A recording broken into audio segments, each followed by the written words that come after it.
I'm making a quick 4-ingredient treat. I've got a container of smooth peanut butter that I put in the microwave for 1 minute. And I've done the same with this cream cheese frosting, just 1 minute in the microwave. Give everything a really good stir. Then we're going to be adding some chopped pecans. Do you say pecans or pecans? Tell me in the comments. Also going to be adding half a bag of bacon pieces. Give that a good mix. Take your pecans again and the rest of those bacon pieces. Put those in the fridge for about an hour. Take a look at this. Let's cutter.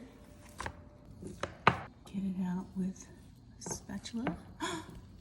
It's gonna look so good, guys. Take a look. Look at that. It's got the pecans and the bacon.